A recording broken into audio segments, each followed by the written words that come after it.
Baik, sahabat Desa Nusantara, kita akan membahas tentang RPJM, masih seputar rencana kerja dan tindak lanjut. Nah, tentunya mungkin bagi kepala desa yang baru ini, apa saja sih yang perlu dibuat di dalam penyusunan rancangan RPJM. Kemudian sebelum ditetapkan itu ada tahapnya, yaitu pembahasan bersama BPD.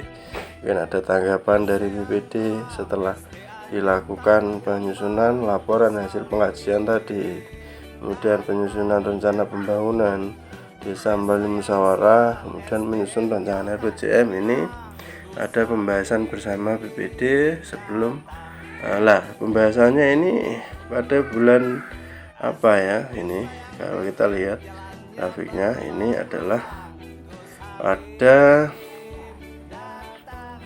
bulan Januari ya, Januari ini dilakukan pada minggu ke-3 sampai minggu ke-4 sampai minggu pertama bulan Februari. Ini apabila ada tanggapan dan lain-lain sebelum dilakukan kesepakatan bersama BPD tentang peraturan desa tentang penetapan Perdes, yaitu Perdes RPJM 2022 sampai 2028. Sebelum RPJM ditetapkan atau penetapan Perdes. Nah, ini maksimal ditetapkan pada bulan Februari minggu ke-1. Nah, jadi ini adalah tahapan yang harus dilakukan bagi kepala desa yang masih punya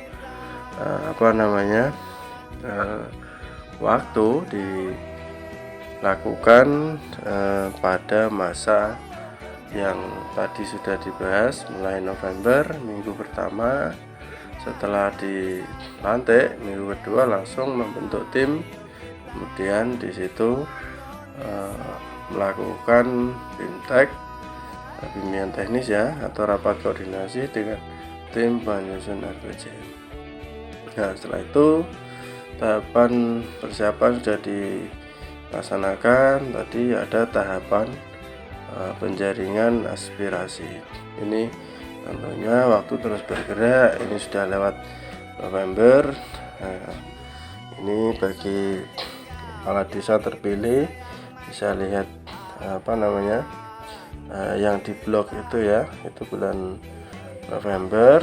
Jika Bapak atau Ibu kepala desa ini belum menyelesaikan tahapan yang pertama, ini segera saja diselesaikan.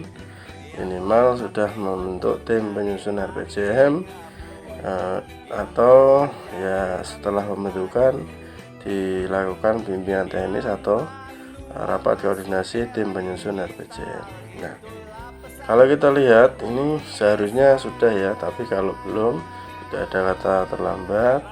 Semoga dimudahkan dan dilancarkan. Nah, setelah tahapan yang pertama dilalui, itu tahap yang kedua, tahap penjaringan aspirasi. Ini yang harus dilakukan.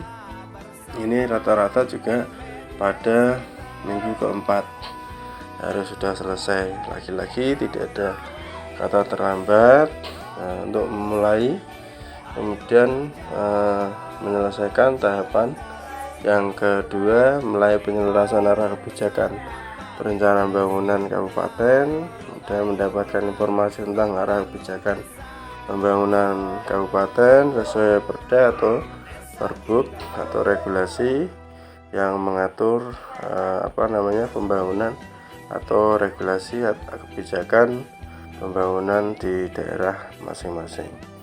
Yang berikutnya adalah mendata, memilah rencana program dan kegiatan pembangunan kabupaten yang akan masuk ke desa. Bantuan keuangan atau bantuan keuangan kabupaten atau provinsi. Ya, ini sudah harus kaji dan itu harus masuk di RPJM. Kemudian nanti akan dijabarkan setiap tahun pada rencana kegiatan pembangunan RKP yang ada di desa sebelum dijadikan acuan atau parameter dalam penyusunan APBD setiap tahunnya. Nah, yang kedua tahapannya setelah tahapan penyelarasan tadi, ini ada pengajian keadaan desa. Ini penyelenggaraan atau pengkajian ini adalah penyelarasan data yang ada di desa. Nah, ini dilakukan pada bulan November sampai minggu keempat ya, kemudian sampai bulan Desember minggu ketiga. Nah, ini setelah ini maka dilakukan penggalian gagasan masyarakat.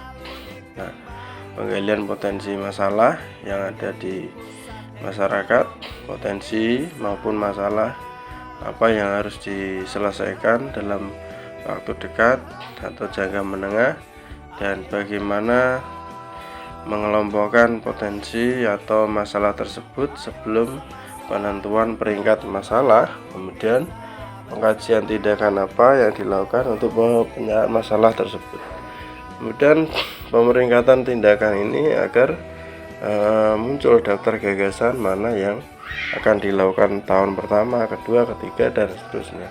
Kemudian dilakukan rekapitulasi usulan rencana kegiatan usulan baik pemerintahan, bidang pembangunan, pemberdayaan, pembinaan, atau mendesak lainnya. Nah, setelah itu ada penyusunan laporan hasil pengkajian keadaan desa. Ini rata-rata dilakukan pada bulan Desember minggu kedua sampai bulan Januari minggu pertama. Nah, ini seharusnya sudah dimulai ya. Nah, sudah dimulai. Nah, maka di sini bersiaplah sering berkoordinasi, karena tadi perlunya koordinasi dengan tim penyusun, maka itu akan semakin cepat di dalam membuat laporan hasil pengkajian keadaan desa tersebut yang dilaksanakan pada tahap penjaringan aspirasi. Nah, yang berikutnya adalah tahap yang ketiga. Ini adalah tahap musyawarah perencanaan pembangunan desa. Tentunya kalau musyawarah ini mestinya melibatkan BPD ya, atau Badan Permusyawaratan Desa. Nah, ini sebelum nanti ada proses yang berikutnya, tahap musyawarah ini menyusun dulu. Sebelum dilakukan musyawarah ini ada menyusun rencana pembangunan desa melalui musyawarah. Tentunya tim penyusun, yaitu setelah menyusun laporan tadi hasil pengkajian keadaan desa, disampaikan tadi penyusunan rencana pembangunan desa melalui musyawarah. Nah, ini dilakukan pada minggu keempat bulan Desember sampai dengan Januari minggu ketiga. Nah, berikutnya adalah penyusunan rancangan RPJM desa.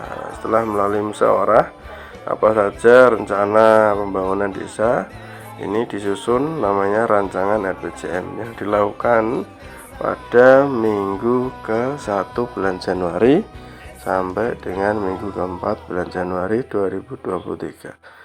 Nah, tentunya setelah melalui tahapan yang ketiga ini adalah tahap yang keempat, penetapan. Ini pembahasan bersama BPD tadi. Maka sebelum ada kesepakatan bersama BPD, apa saja yang tadi sudah dituangkan, laporan hasil pengkajian keadaan desa baik pemerintahan, pembangunan, pemberdayaan, pembinaan, atau mendesak lainnya, maka pembahasan bersama BPD ini dilakukan pada minggu ketiga sampai minggu ketiga Januari sampai minggu pertama bulan Februari 2023. Nah, di sini langkah selanjutnya yaitu penetapan peraturan desa, yaitu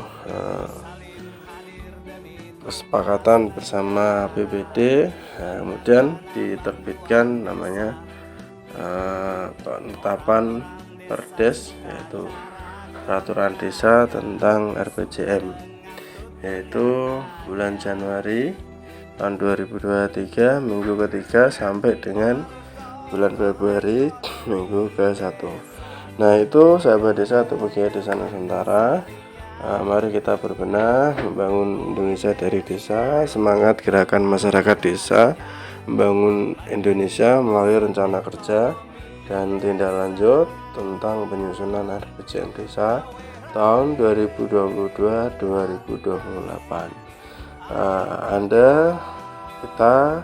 Kami semua selaku masyarakat yang ada di desa ini adalah bagian arah kebijakan pembangunan tadi melalui penjaringan aspirasi.